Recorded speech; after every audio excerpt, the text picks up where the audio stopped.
Just because you love a brand, it doesn't make every piece that they do an automatic slam dunk. Here are some where I found that.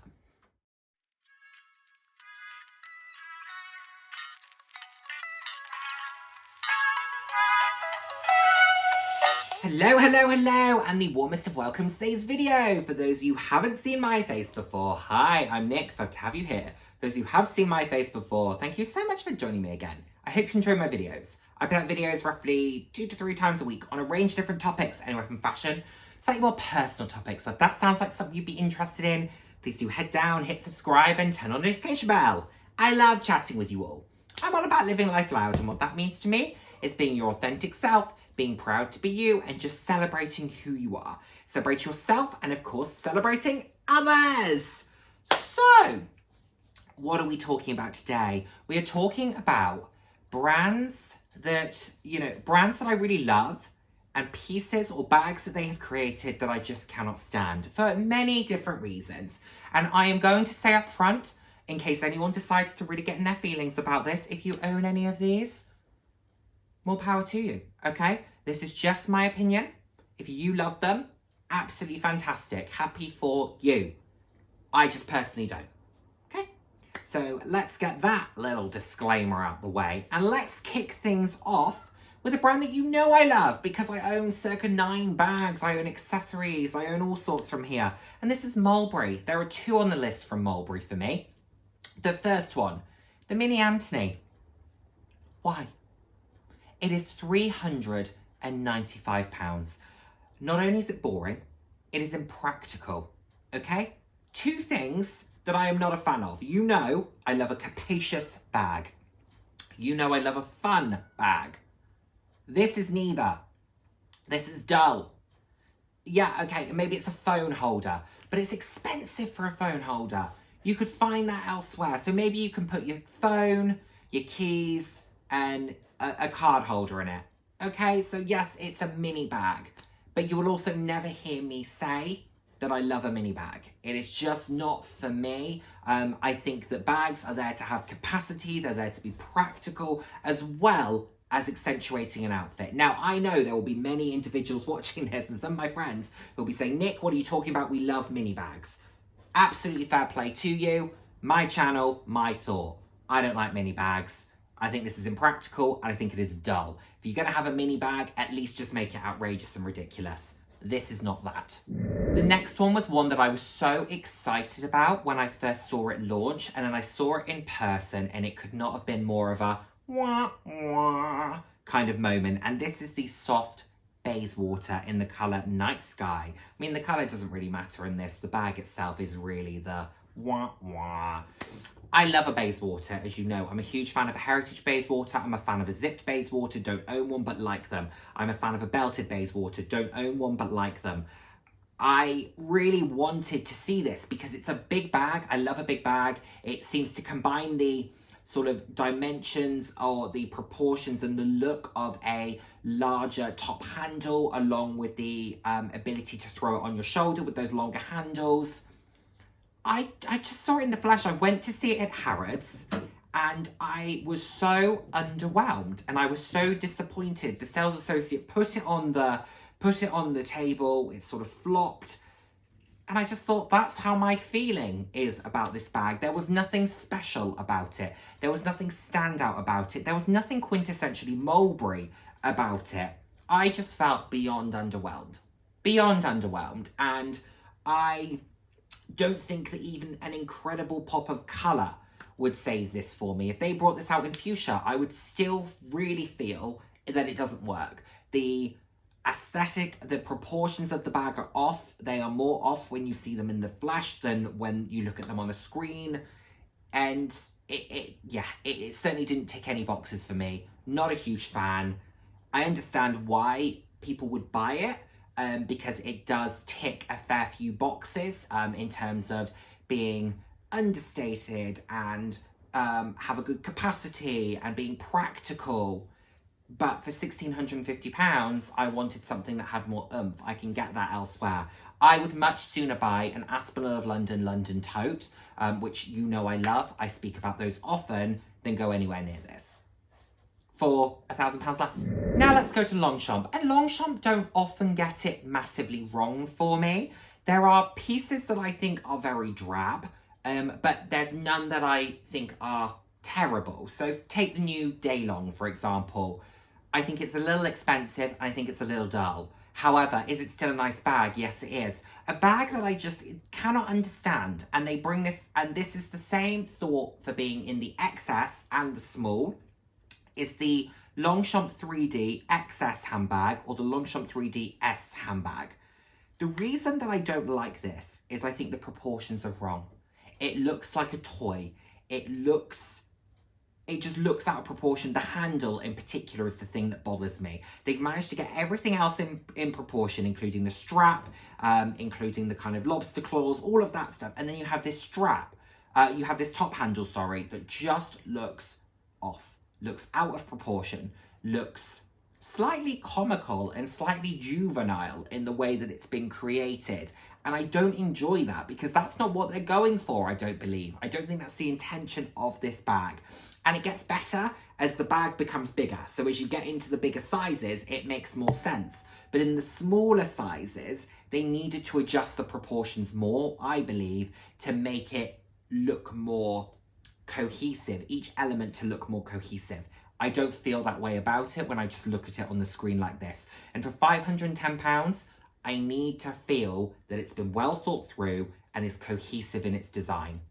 Doesn't do that for me. Ooh, Kurt Geiger, a brand that I love for personality pieces. I just love that you can inject a lot of fun into your wardrobe and into your outfit at a very reasonable price, but they do get it wrong.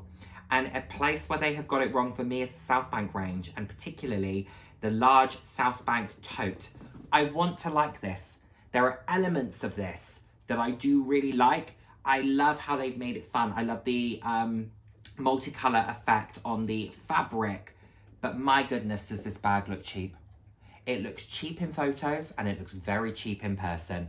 Oh my goodness. And why did they need to put in metallic leather that Kurt on the bottom of the bag? Just put some feet on it and be done. It looks so dang cheap. And for that, I have picked this bag up, I have tried it on, and I've put it back very quickly because for £180, you can get much, much better bags for the money. I would far, far sooner buy a Longchamp Pliage green collection long shoulder tote than this. Similar capacity, similar use case, much more chic, much more sophisticated, durable, all of the above. You can still buy them in really fun colours and variations. Similar price point. This I just think is tacky. I think it is cheap. And I believe Kurt Geiger managed to really successfully hold a reasonable price point without looking cheap on 90% of their pieces. They've got it wrong with the South Bank range. And another example of that is the small vinyl South Bank backpack. I have a vinyl piece from Kurt Geiger. Does it look like it cost me £3,000? No, it doesn't. But does it look cheap? I don't believe it does. It looks fun. It looks playful. It looks summery. It looks like it's been designed for a specific purpose. This looks like offcuts of a school project. It's terrible. And it's £169 and it is terrible. The colours are very nice. But the bag itself is terrible. And vinyl is a tricky material because I don't think you're onto a winner of something looking expensive when it's in vinyl. They've gone for the playful aspect here. But because of that, it looks juvenile and it looks like it should be in TK Maxx for £39, not on the Kurt Geiger website for £169. They are better than this. Next up, MCM. And I like MCM. As a brand, I think it's great. It's also one of the brands that still uses 24-karat gold-plated hardware. I talk to you about that from time to time because I think it is an underrated brand. I think people underestimate the quality of it. This particular piece is Aran Multi Backpack in Visitos, which I believe is the name of the sort of pattern. What on earth? What on earth? This was a backpack designed by committee. This was, did you ever play at school the game where you're designing something and you fold over the piece of paper and the next person designs the next piece. Then you fold it over and then you open it out and that's what you've designed. That's what this is. Someone designed the straps, fabulous. Someone designed almost this kind of briefcase looking midsection, like it, going with you on it. Then it all goes awry because you end up in this bottom third with essentially 4 pouches and pockets, and it looks cumbersome and they're not cohesive, and they're like that you've got a mixture of the monogram and the non-monogram material. I think that looks good. But this is so over-engineered, so over-designed. It looks bulbous, it looks clumsy, it looks clunky. I do not enjoy this in the slightest. MCM have some really nice backpacks. Really nice backpacks. I'll put a few in as I'm talking. Really nice. And for £1,350, I think you can do better. I think you can be more stylish and more chic than this. Now, will this be practical? Yes. Yes. Will it be comfortable? Yes. I like the thickness of those straps. So they've done really well. There are elements of this, design elements of this, that I think are incredibly successful. As a full piece, I don't quite know where they were going with it. They slightly lost their way. I don't enjoy it. I don't enjoy it, and I certainly don't enjoy it at that price point. A brand that I don't own anything from, but I am laser focused on picking up a piece or two from this brand, and it's Valentino. This V logo Moon Mini Hobo bag with sequin fringes. Oh my goodness, is this over-designed? Is this faffy? Is this fussy? How do you store that? It's £3,250. How do you style it? How do you store it? It's a fairly small bag, so what fits in it? It's just, this will overwhelm the most simple of outfits. It is too much. It is too much. I'm not a fan of fringe to begin with, so fringe is not my thing. I do not want it nor need it in my life. However, this I'm just baffled by. I like the little chain with the V in it. I think that's nice. But outside of that, I'm finding it difficult to think about how you would style this bag, how you would use it. I just think you would be constantly looking like you're faffing with it. I don't imagine it moves particularly brilliantly on the body. Can you imagine this if the wind's picking up and you've got a bit of fringe over here and a bit of fringe over here? It looks so chaotic. It'll look a mess. It'll look an absolute mess. In rain, how does that hold up? I know it's probably leather. Oh, actually, it says sequin. It is. I mean... Oh, no. No. If you like this bag, stick with the Moon, but save yourself £1,400 and don't go with the one with the fringe. No. That's all I have to say. I don't like it. Faffy, hard to style, hard to store. £3,250. Save your money. Now, this next bag from Gucci, I'm not offended by. I'm offended by the price, but I'm certainly not offended by the bag. And it is the large tote bag with hook closure. I think that Gucci here have looked at Bottega and what they're charging and said, we could get a piece of that. No. No. Because for nearly £5,000, this is such a dull bag. I know it feeds into the quiet luxury, that whole quiet aesthetic. It is just uninspiring. Will it be practical? Yes. Is it chic? Yes. Is it worth £4,930? No. Do I like the combination of the silver hardware with that sort of darker red? Yeah, I do. I think they've done a nice combination here. The only thing for me that could save this is if they were to bring it out in a fun material or a really kind of fun pattern. Something that just took a very classic silhouette and amped it up a little bit. That, for me, would justify the price more. But to have it in what looks to be a sort of grained, fairly standard leather in a good size, but, you know, not a size of bag that is out there in terms of what's been created in the past and would require a, you know, complete repattern to create. I like the lock mechanism. I like the buckle. I do worry about how that would tarnish and wear over time, but I do like it. This kind of champagne-y gold on the red.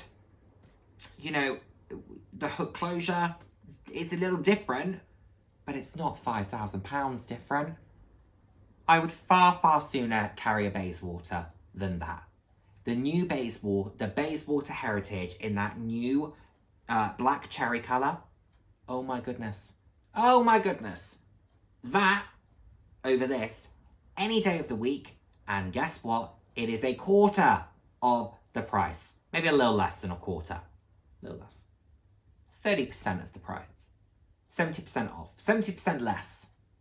Does that make 30% of the price? Yeah.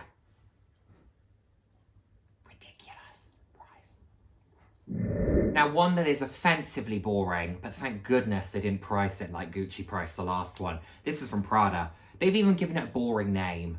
The large leather tote bag. It is so drab. It is so boring. It is so uninspiring. It is £2,000, which, okay, Prada, big bag, leather, fine. That's where they're always going to price it. But my goodness, even the colour is so dull. So dull. I could see that colour on a really nice, like, structured top handle, something like a Galleria. Nice. Nice. But on this pretty unstructured, uninspired, non-special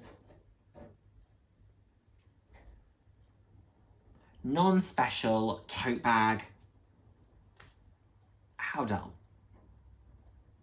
The lining is nice. It's the same sort of lining that you get in many a Prada bag. I like the lining. But the fact that the lining is more interesting than the exterior of the bag, you've got a bit of a problem, because I don't know about all of you, I'm not buying a bag because of the lining. If the lining's nice, then fabulous, I'm happy. But that isn't my goal.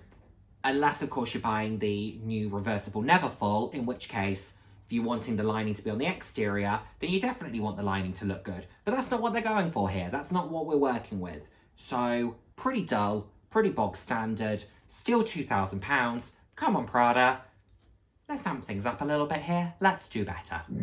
And last but by no means least, this is a bag from Christian Louboutin, who are another brand who rarely get it wrong for me. And this is the Les 54 chain bag. And this is in crepe satin with tropical embroidery. Do I doubt the craftsmanship on this will be fantastic? No, I think it will be absolutely beautifully made, really thoughtfully done. However, what a fussy bag. What a difficult to use bag. The proportions of this bag are strange to me. The fact that it is embroidered means that when it is put over your shoulder, can you imagine if you have bare arms and you have to rest on that bag? How that's going to feel against your arm. If you wanted to carry it as a little bit of a clutch, how uncomfortable that's going to be in your hand. That is a bag that I think you can only put on your shoulder if you have something that is covering both your side, here, I do not know what that part of your body is called, here, your arm, the underside of your arm, so you have to be covered there, or you have to carry it by the chain as almost like a little top handle type of moment. For £3,850, similar to the Valentino, how do you store it? It's very fussy. I think it'll be difficult to style. It's clunky. That chain has no business being on a bag that is so intricately created in the body. Where were they going with it? That needed something much, much softer. Then you almost have these bizarre leather connectors or satin connectors. I don't know where they were going with this bag. I think it'll be so delicate. I think you'll have to be watching it so carefully. I wonder, depending on the materials that they've used, if those will snag easily, or if you can damage that easily. If that's not a solid material, that could potentially flatten and damage quite easily. It will still be annoying regardless of the material. It will still be annoying on your skin just because of how it's been shaped. Ridiculous. Ridiculous. I don't like the proportions of it either. It's not chic as a clutch. I don't love it as a shoulder bag. It's not that practical. You don't expect an evening bag to be practical, but I'm just trying to find things that this would have going for it. Stick with your clutches, people. Or they do this bag in other variations that are far less expensive. Maybe go for one of those. If your heart is set on this particular bag style, go for a different variation. I don't think this one's a winner. There we have it, everybody. Those are my thoughts. The most diplomatic, no, but hopefully you have enjoyed. Let me know what you're thinking, and I cannot wait to see you in my next video. Take care, everyone. Bye now.